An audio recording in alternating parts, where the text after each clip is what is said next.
Call this meeting of the Siloam Springs Planning Commission to order. Roll call.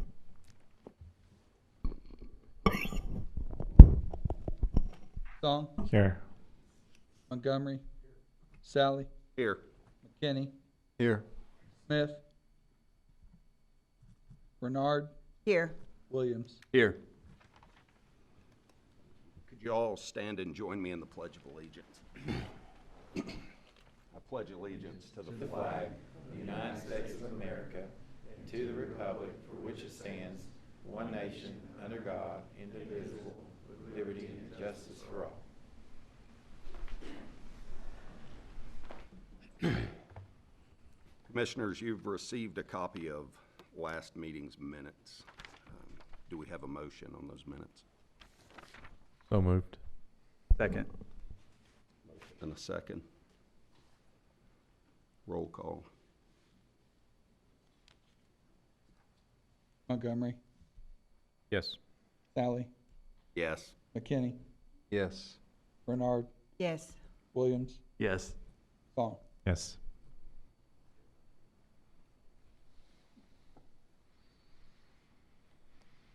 All right, the first item on the agenda tonight is significant development permit, SD 2312. Maegan?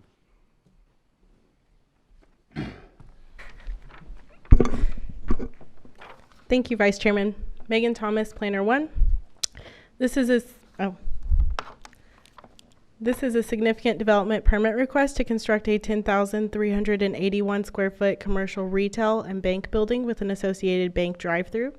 This project is located at the 1600 block of East Kenwood Street and the 1800 block of Highway 412 East. As you can see from the general area map on your screen, it is a pie-shaped property that sits on the corner of East Kenwood Street and Highway 412. On the screen is the site plan for the proposed development. The two-story portion of the building is intended to serve as the bank area, and the one-story portion will be utilized for the commercial retail and office space. The proposed bank drive-through does meet the minimum drive-through standards. There are two proposed driveways shown, with one drive accessing Highway 412 and the other shown to access East Kenwood Street. The proposed drive onto Highway 412 will be a ride-out only driveway. Additionally, they will be constructing sidewalks along both Highway 412 and East Kenwood Street. Both sidewalks will tie into the development, and crosswalks are shown across both proposed drives to allow for better pedestrian mobility. The proposed dumpster is shown here and will be screened. It should be noted that there is a 27% parking reduction request included with this proposal, which is considered a reduction of 10 required parking spaces. And this is the landscape plan for the proposed development. There will be a 6-foot landscape buffer along all sides of the property, as well as interior parking lot landscaping. Additionally, as shown on this slide, there is an abutting lot that is currently zoned R1C2. As a condition of approval, the applicant will be required to provide opaque screening along the property boundary of this abutting residential lot prior to building permit issuance. This is required because the C2 portion of the lot is considered unusable due to the lot dimensions. At this time, the only use that is permitted by right on the west lot would be residential. With this in mind, staff has to consider that at any point in time, a residential home can be built by right due to the existing zoning of the lot. Therefore, the applicant is required to provide sufficient opaque screening for any future residential use to the west prior to building permit issuance. And this is the overall site view of the property. Staff is recommending approval of this request with 4 needed conditions. The first is requiring the applicant to submit a photometric plan that complies with exterior parking lot lighting standards prior to building permit issuance. Second, the applicant will be required to provide opaque screening along the property line that abuts a viable residentially zoned lot to the west prior to building permit issuance. The third condition is related to the need to file access easements via separate instrument as directed by the city engineer prior to certificate of occupancy issuance. And finally, the fourth condition is regarding the height restrictions within C2 zoning districts. The construction plan set shall comply with the height restrictions prior to building permit issuance. And staff is available for any questions that you may have. Thank you. Maegan? Is there anyone here on behalf of the developer that would like to speak? Good evening. Ron Homeyer, Civil Engineering, 701 South Mount Olive Street. We're okay with two of the conditions. Two of the conditions we're not really in agreement with. One is the screening to the lot to the west. I know staff's making a case that its only viable use would be residential because of the current zoning, but this property is not touching the residential zoning, it's touching the C2 zoning. And on top of that, the property owner would be pretty foolish to build a house there when that lot is going to be needed for access to the rest of that commercial property there. And also the developer of this site has the rest of that property, including that R1 lot, under contract and has no intentions of building a house on it. So we would like to have condition 2 struck. The condition number 4, code has a maximum height is set, so I don't know why it has to be repeated with a condition. But anyway, I realize that condition is being placed on there by staff because the plans are not finished, and so they don't have a plan to see that the height is in compliance, but building permit's not going to be issued if it isn't in compliance. So I don't understand, since the code requires it, why it would have to be a condition as well. And we are here to answer any questions you guys might have.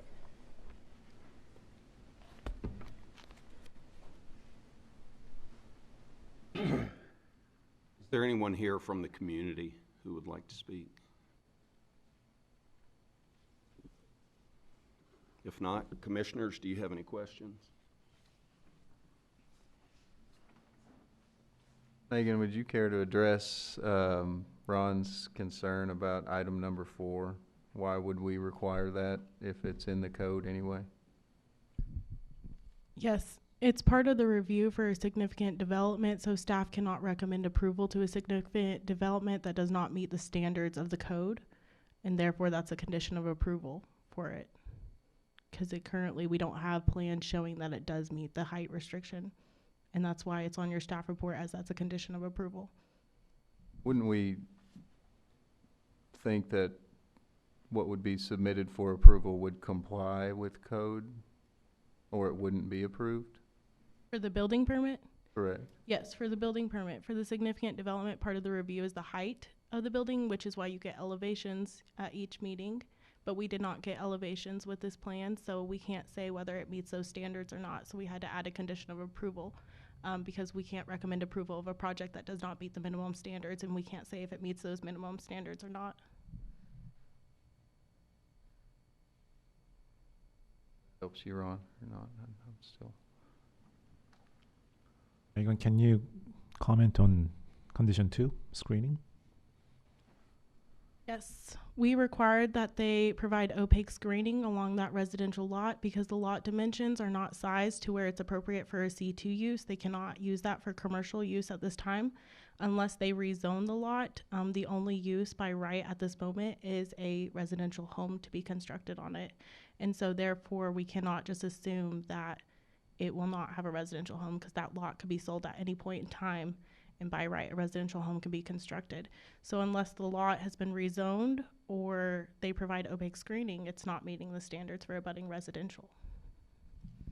Thank you. So the screen says C2 lot next to the property, R1, C2. and R1 is the following lot, according to the picture up there. So that is actually all one lot. So a portion of the lot is zoned C2 and a portion of the lot is zoned R1. The portion of the lot that is zoned C2 is not viable to be used for commercial because of the lot dimensions. The entirety of the lot does not meet the standards for a C2 lot, so they could not construct commercial on that lot without first doing a rezoning and a lot consolidation to make it meet the minimum standards for a C2 lot. So the only use that it can be used for by right is the residential because the only portion of the lot that is viable is the residentially zoned portion. And that's due to the lot dimensions. So since it's a lot split, they wouldn't have to have the C2 rezoned to residential?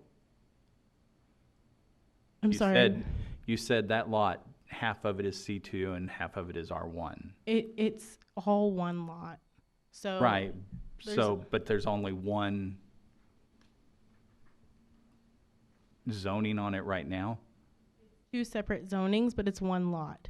The portion Okay. that's zone C2 cannot be used. Therefore, the primary use of the lot and the primary zone of the lot is R1, because that is the only use that can be permitted by right on it at this time with the current lot dimensions and zoning. Would they have to change the C2 to R1 to build residential on it?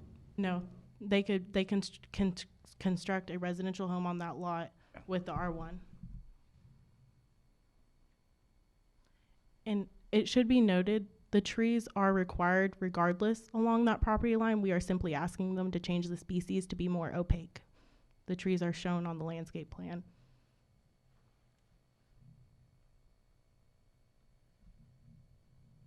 Commissioners, any more questions? If not, I'll entertain a motion.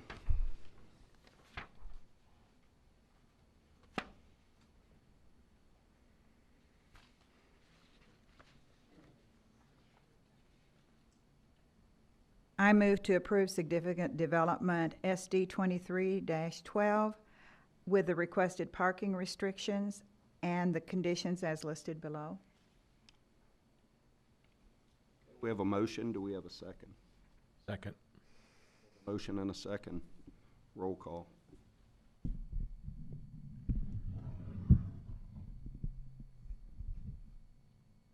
Sally, Yes. McKinney, Yes. Bernard, Yes.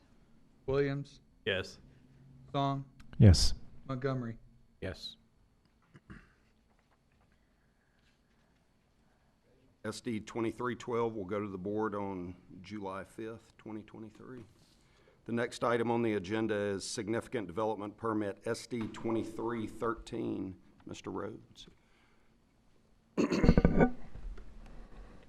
Thank you, Mr. Vice Chair. Excuse me. Thank you, Mr. Vice Chair. I'm Ben Rhoads, Senior Planner. This is before you as a revision of a previously approved plans that were from late last year for the Reserve Apartments. That's at 420 North Simon Sager Avenue. As a reminder, this is the property that was also rezoned at that time and is located to the north of Lowe's Home Improvement Store. The proposal is similar to what was previously presented and approved.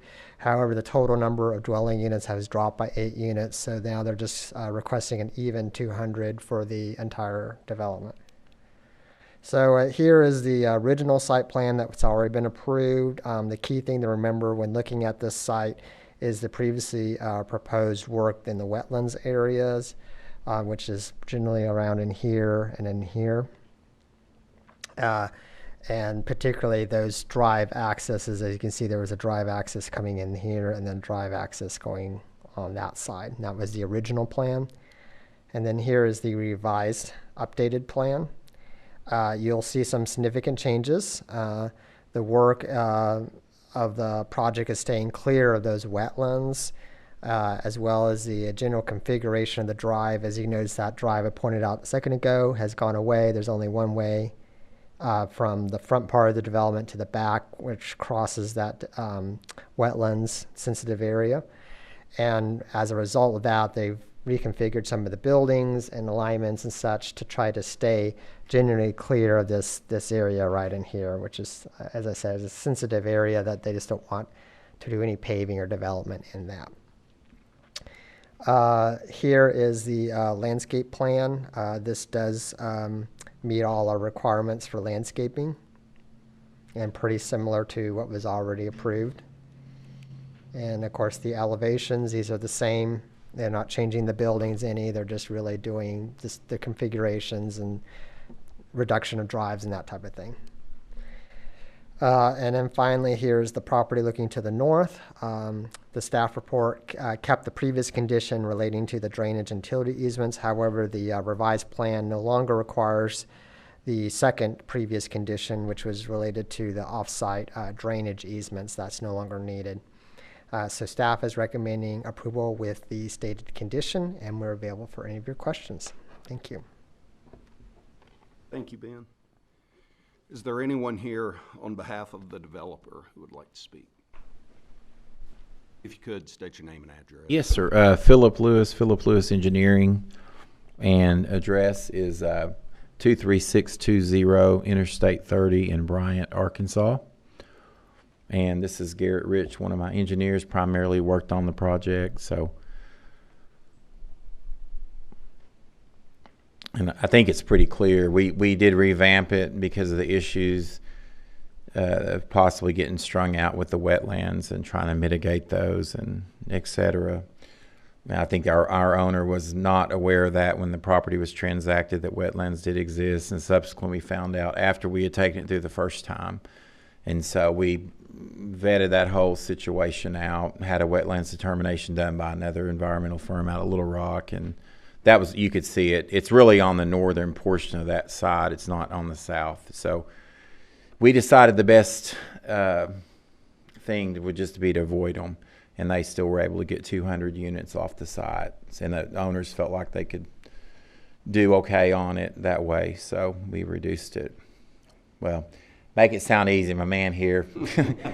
3 rounds of redoing, and the staff was great working with us. Kevin, the engineering, we went back and worked through a lot of finite details. But anyway, pretty straightforward. So just any questions you guys have, we'd welcome to try to answer them.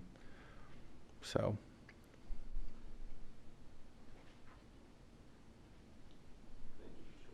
Yes, sir. Is there anyone from the community who'd like to speak on this? Commissioners, do you have any questions, comments?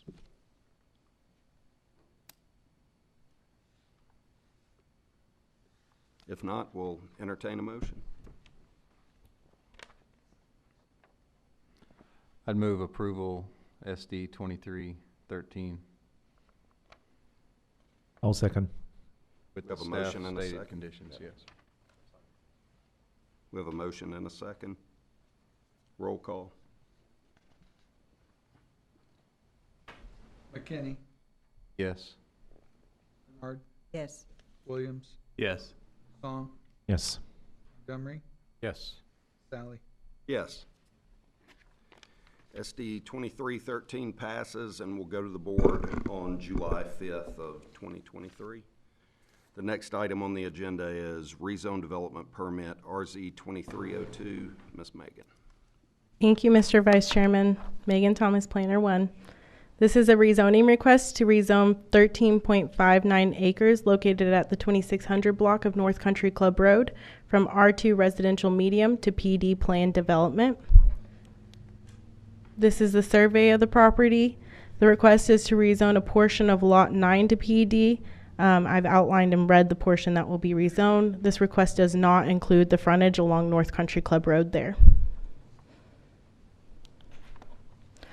On the screen is the concept plan for the proposed planned development. Shown here in the southwest corner of the site is an existing 60-foot access and utility easement, which will be utilized as access to the proposed PD. This access will connect to North Lincoln Street with the future development of the property. It should be noted that the master street plan calls for a future collector street to connect North Lincoln to the future extension of Oak Crest Road. Therefore, this concept and the street layouts shown may be amended with the future approvals of this development. And that future collector is shown going through here. So that might be amended. This is a more zoomed out version of that concept plan so that you can see the proposal a little more clearly. They are proposing 0 lot line townhome concept with a total of 148 residential dwelling units and associated amenities. The townhome building design will be broken into 4 to 6 units per building as shown on this concept plan. With a 0 lot line concept, each townhome will be considered its own lot and sold individually.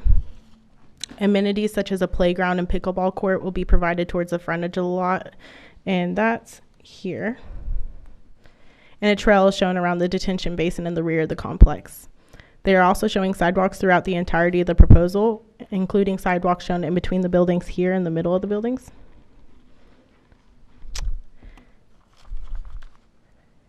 The sidewalks shown in the rear of the center buildings were requested by staff to provide for a more walkable, pedestrian-friendly neighborhood. Additionally, they are showing the proposed dumpster location here in the southwest corner of the site. Again, the frontage along North Country Club Road is not included in this request and will be brought before you for review as a separate rezoning request. This is a brief description of the proposal taken from the PD narrative that was included in your packets. Some things to note from the narrative is that this development will have a POA in place to maintain the common areas such as the playground and pickleball court. Additionally, restrictive covenants will be in place to prevent on-street parking within this development. And this slide shows the requested standards from this proposal. Again, they are requesting a zero lot line townhome concept, and therefore they are requesting to vary from the PD standards on lot widths, setbacks, lot area, and lot coverage.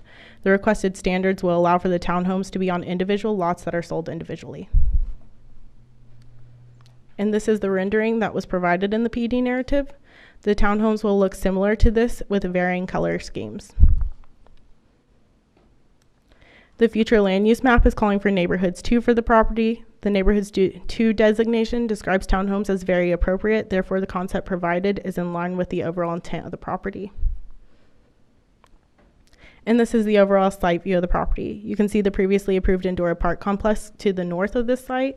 Additionally, as you can see, the property is generally surrounded by vacant land or established industrial uses. Staff is recommending approval of this request with no needed conditions, and staff is available for any questions that you may have. Thank you. Maegan, before you step away, just for clarification, tonight we're talking about just the rezoning of the property, not about the plan itself. Right? That is correct. They will have to come forward with a preliminary plat and a final plat to plat out the lots, and you will have those before you for approval. Thank you. Thank you. Is there anyone here on behalf of the developer who would like to speak? Could you state your name and address, please? Misty Stevens, 1701 Villeview Drive in Siloam Springs. And we're excited about this plan, the rezone to PD. We worked tirelessly with city staff, which you should be very proud of, all that they do.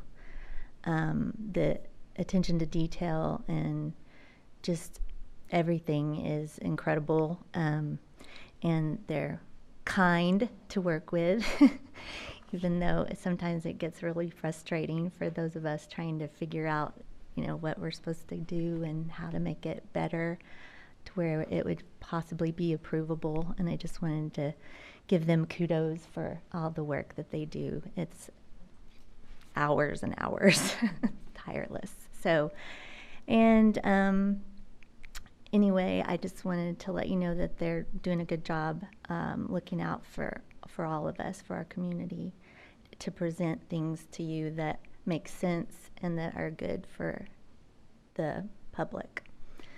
So if you have any questions, let me know. But I think we've tried to iron it all out for you with the presentation. Mm-hmm. Is there anyone here from the community? I don't think there's anyone here left. Huh? Ron, do you have anything? If not, commissioners, do you have anything on this? If there are no questions or comments, do we have a motion? Mr. Vice Chairman, I move that we approve the rezone development permit RZ 23-02. Have a motion, do we have a second? Second. Motion and a second. Roll call. Bernard, Yes. Williams, Yes. Song, Yes. Montgomery, Yes. Sally, Yes. McKinney. Yes. RZ 2302 passes and will go to the board on July 5th. Next on the agenda is rezoning development permit RZ 2303. Mr. Rhoads. Yes, thank you again, Mr. Vice Chair and Commissioner. So before you is another rezoning. This one is pretty straightforward. It's occurring right at the 400-500 block of North Progress. And the request takes in a small frontage portion of a lot that was left as A1 zoning, and they're requesting that to go to C2 so that the entire lot is under the same zone. And here you see the lot that was created through a lot split approved by the Planning Commission back in 2016. And at that time, you guys actually approved lot splits. We don't do that anymore, but back then you did. And there was a condition at the time that if there was any development on this lot, that remaining piece that was the A1 would just go ahead and get rezoned to C2, so the whole lot would be under one zoning. So this is really more of a housekeeping matter, just to make sure that we are complying with that condition, so that the whole lot is under one zone before there's any development happening on the property. This is the future land use map. Of course, it shows as local commercial, which would be appropriate for the C2. And then we have the site itself. This is looking to the north.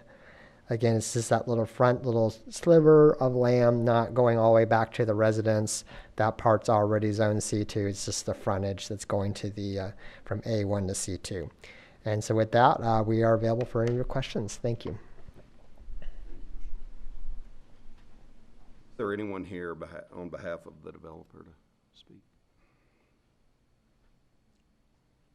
Yeah, Ron Homeyer, Civil Engineering, 701 South Mount Olive. We don't have any comments on this, and just answer any questions you might have. Misty, do you have anything from the community?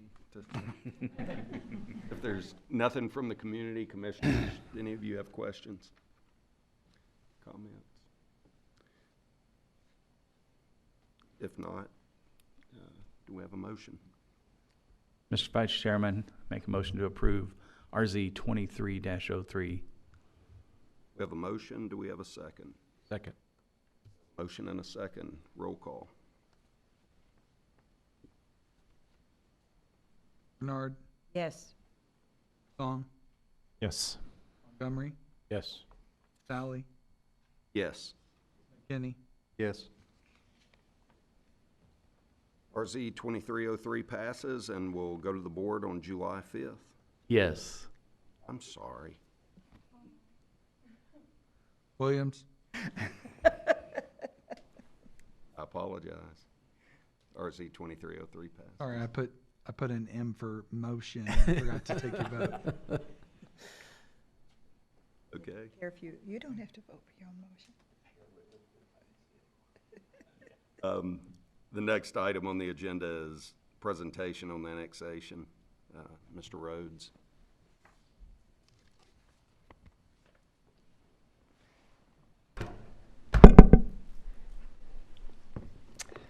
Thank you again. So this is a presentation that well, first of all, we're switching gears now. We're going from current planning to long-range planning, which is what I'm very excited about presenting, because I like doing long-range planning projects with you guys. And I think the last time we did this was approval of the comprehensive plan. So this is the next time you get to kind of look at a different lens of the city, if you will. This is how this came about is we received a staff assignment from the City Board of Directors to look into annexation of the city, and we went and did a presentation to them on June the 6th, and this is essentially that same presentation. So if you've already seen that online or in person, apologize for being repetitive, but I did want you guys to kind of get a sense of what's going on. So as you know, typically you don't look at annexation requests. Those go straight to the board. However, for major undertakings like this, that of this size, we would want to get some feedback from the Planning Commission, and that would be reflected on the actual annexation ordinance. So what this is an annexation that wouldn't be done by petition, which is by how most of them occur. This is actually by election. So what would happen is the city board would pass an ordinance, and then this would be sent to the entire electorate of Siloam Springs, as well as everyone residing in the proposed area for annexation, to vote in a ballot initiative whether yes or no. Something similar happened to this, if you might recall, back in 2008. There was an annexation question for the city at that time. So this is somewhat similar to that. So this will orient you specifically on the map itself. You're looking at Davidson Road as the main delimiter going north and south. Starting at, this is Airport Road, we're going about 1/2 section to the east of Airport Road, all the way over to where Carl Street would come up if Carl went all the way north. Of course, if it doesn't, it dead ends. But if it did go all the way north to Davidson Road, that would be basically the limit on the western extent of this area. And so, let's see. We were at the board meeting. We were asked to review some areas to the south of town along Kenwood Street, as well as along Villaview Drive, to in an effort to square off some of the corners where there are properties where you're going down the street and on one side you have a property, then it's out of the city, then it's in the city, sort of like piano keys, if you can think of it that way.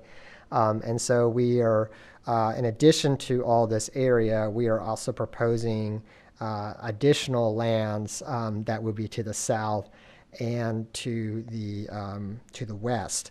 So what we'll do, because you don't have that available right now, we're going to present this again in a month's time at the July meeting, so you can see the final map. And then that following meeting, a week later, will be with July 18th, I believe, will be when the first reading of the ordinance will go before the board. So you'll get one last chance to look at it, provide comments if you had any before the board votes on the ordinance. One thing also to keep in mind is we are, even though the map is quickly solidifying, it's still not set in concrete yet. So we're meeting with the county judge later this week to discuss issues like Davidson Road, whether it'd be okay to just annex only on one side, or if we want to do both sides of Davidson Road. That's kind of an open question right now. So it could potentially morph a little bit to the north. We'll see. But as far as this proposal, this is 2289 acres, so 2,289 acres. And that will go higher because of the new areas that we're adding. We are also taking in several existing electric customers on the east side of Airport Road by the half section, all the way down to Bill Young Road and to the northern side of Stonecrest Addition. So this map shows a greater detail of the impact of the electric customers, which is one of the primary economic drivers as to the cost borne by the city with annexations. The city is responsible for buying out Carroll Electric Cooperative customers that are annexed and brought into the city service, and that at the rate of 355% of the customer's annual electric bill, which must be payable within 3 years after the service is switched over. On the map, and hopefully you can see that, but if not, we can get you copies later, but the blue dots are representing the city electric customers, where the green dots are the Carroll customers. According to our analysis, there are 121, you can see that right there, city electric customers and 136 Carroll electric customers. And of course, only the Carroll ones are the ones that we have to do the buyouts for. We checked with the additional areas to be added, and this number will increase by 6 customers beyond the 136 if we take in the areas that are south of town along Kenwood and Villaview and so on and so forth. On the box at the bottom left is how the customers break out. So not all of these are residential homes. There are some other land uses. And finally, just to orient you, the red line you're seeing through the annex area, that's not the city limits, but the boundary of the city's electric service territory. And this is the area where new utility customers are supposed to hook onto city electric service. However, going back many years, some Carroll customers have been added to their system in the city electric boundary. So that's just kind of something that happened in the past. So I want to focus your attention on that little area onto the box on the far left, which we will zoom in right now. And this is showing you the dots in greater magnification. You can look at how this area breaks out in terms of customer buyouts. There are 95 Carroll Electric customers in the city's electric area. These are, as I said earlier, older customers that were likely just incorrectly added onto Carroll's system. Regardless of whose territory these customers are in, the city is potentially obligated to buy out these customers, as well as the Carroll equipment that's in the annexed area. So just that, those would be the transmission lines, the transformers, that type of thing. And then going back to the main map, again, I want to focus in on this other area to show some detail there. And here you see the portion of the proposed annexation that's within the Carroll territory, excuse me. And so we do have about 10 city electric customers that are in the Carroll's territory. So it's happened on both sides, but obviously we have far more of the Carroll in the city's area than vice versa. But you can see that there on the slide. And then moving on out of the electric into more just planning in general. This is the future land use map, which I know you guys all know about. You'll note that most of this is residential level, basically low-end residential, single family. We do have some industrial in the middle. And then when you get to points east, it tends to be more industrial and commercial type zones along Highway 412, or excuse me, Highway 59 as we go to the north. So if this was considered by annexation, and I did just check on this today, what will happen is this will all come in as R2, because by ordinance, annexations come in automatically as R2, unless you state in the ordinance you want a different zone. All right, so a lot of times we do go ahead and put the other zone, what they're wanting in the annexation, so they're not having to come back and rezone. In this case, because it would be literally hundreds of different legal descriptions, it'd just be a nightmare of an ordinance. We are going to just have it all come in as R2 initially, and then the city would either come back and do a blanket rezoning of some of the larger areas, or do kind of ad hoc based off of, you know, what the property, when the properties get developed and come in. So we also want to do a soils analysis. We always do these for big planning projects like this to try to make sure that we're not inadvertently taking in quicksand or something that's not conducive for development. This is all very appropriate for development. There's no real red flags. Obviously, there's going to be some spots that need special attention, stream beds and whatnot. But nothing in the analysis would indicate that the area can't be developed with some form of mitigation on a case-by-case basis. Those will be your detention basins and things like that. So, but it's generally pretty good for development. As far as what's going on utility-wise in the area, obviously we've already covered electric. But as far as the underground utilities, the blue lines you see there are all the water lines, and then the green is sewer. We did add a new water line recently, and some of you guys might be aware of that, along Highway 59. That's all new water, but there isn't any sewer up that way. One thing that we are going to be very careful about is in the annexation ordinance, we're going to state what services will be available. We're not going to be putting in water and sewer because that's cost prohibitive right now to provide all that. Every parcel in this area within 3 years, the city would not be able to, or probably would not be able to afford to do all of that. But the main services are going to be what you would typically expect, like the police, fire, code enforcement, animal control, street maintenance, sanitation, that type of thing. So we will, I would think that sewer line would probably be extended once it becomes economically feasible for that. And how we do that, typically, if you didn't know, is when these new developers or developments come in, developer is required to extend those utilities to their development. So if something was to happen here, for instance, they would need to extend that sewer line all the way north to be able to get to their their property, unless the city is doing that in a separate request. As far as the approval process, just to give you a bit of a primer on how that would go with the steps, obviously the first step would be declaring a fixed date for the election. We're zeroing in on the general election. That's the first Tuesday in November. And so we're trying to get ready for that. The second step is that the city clerk would certify the ordinance if it is approved and a map of the annexed area, and that's conveyed to the county clerk and the county election commission. That has to happen at least 60 days prior to the election. And then by 45 days before the election, the city will identify all persons living in the annexation area, including their names and addresses, as qualified electors, so they can be allowed in their precincts to vote for this measure on the ballot. Then we would do notice in the local newspaper, and then we would have the general election on November 7th, and then that would simply just state either for or against the annexation. Very simple vote. There probably might be a legal description there or something, but generally that would be what would be on the ballot.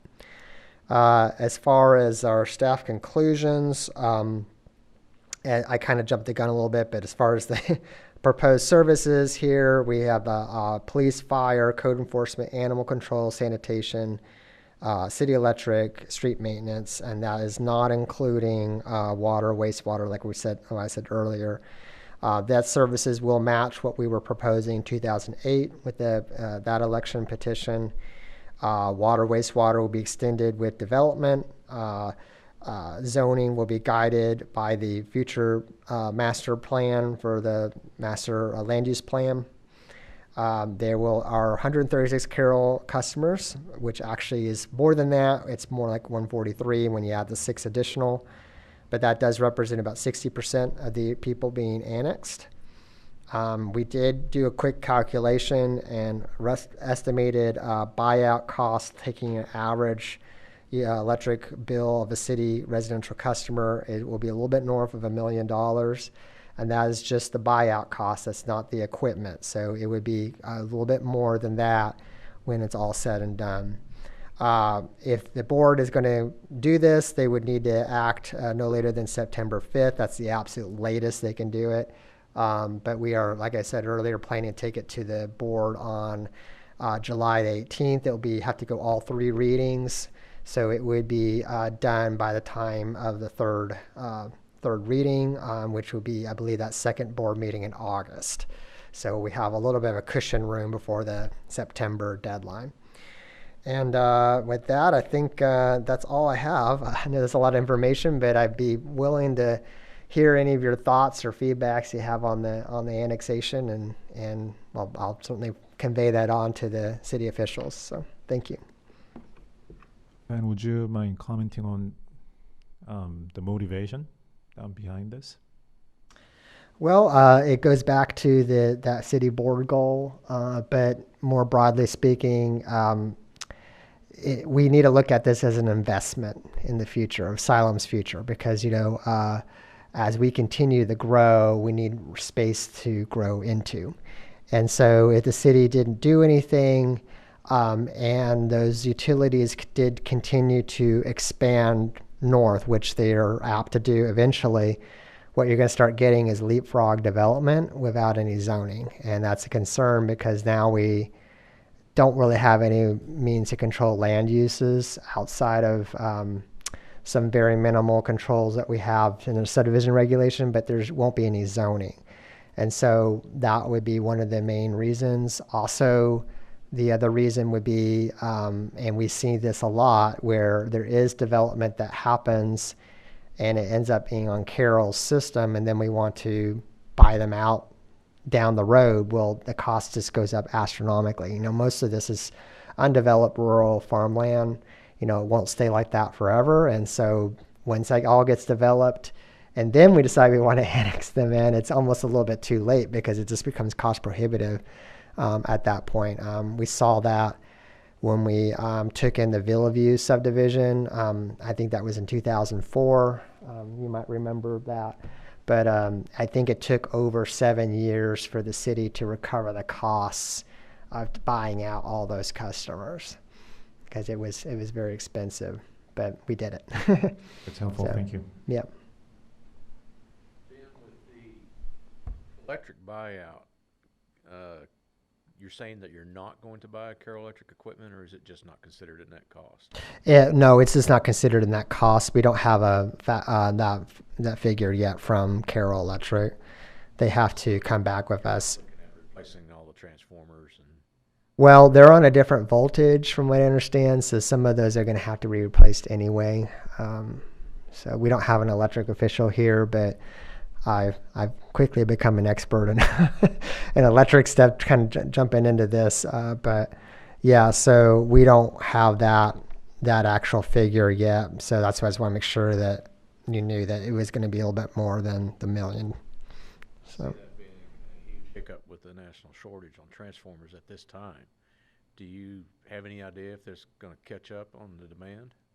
Well, there's some good news on that front. That we are. It seems like almost every other day, I'm getting an email from Tommy Vaught over at Electric on transformers that are coming in, because we had done quite a few different orders through different vendors, and it's taken them about 1.5 years, but they were actually finally coming in. So while we are not out of the woods yet, I see the light at the end of the tunnel with as far as that transformer shortage. So. Yeah, thank you. Do you know if, I know this isn't directly us, but as they move this way, do you know if Gentry has annexed or proposed annexation of anything to the south of them, toward us or toward this that we're talking about? They have done a few annexations on the north side of Don Hill area. I do think in time they have considered possibly coming out south. So it is kind of a bit of a land grab right now. Sounds like the Old West or something. But I do think that if we didn't do anything, they would probably eventually want to get that property. Yeah, at least going down to Davidson, maybe even further south. Who knows? So. I would recommend that we do both sides of Davidson Road, so that we don't have any hiccups like we have now with Airport Road in the county. Yeah, that's been something that we've been looking to. I think part of that is we didn't want to creep too close to Gentry, but I will definitely pass that along. Thank you.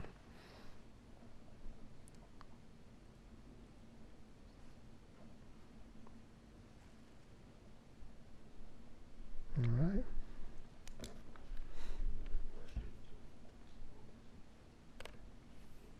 All right. Thank you. Do you have anything on the staff-approved permits? I just happened to pull up the one slide, but yeah, if you did have any questions, we'd be happy to answer this. Yeah. If not, I think that completes everything on our agenda. So do we have a motion? Motion. Second. Do we have a second? A motion and a second. All in favor? Aye. Aye. Opposed? This was to adjourn, right? To adjourn? Just made a motion. I just wanted to. There you go. All right, we're adjourned.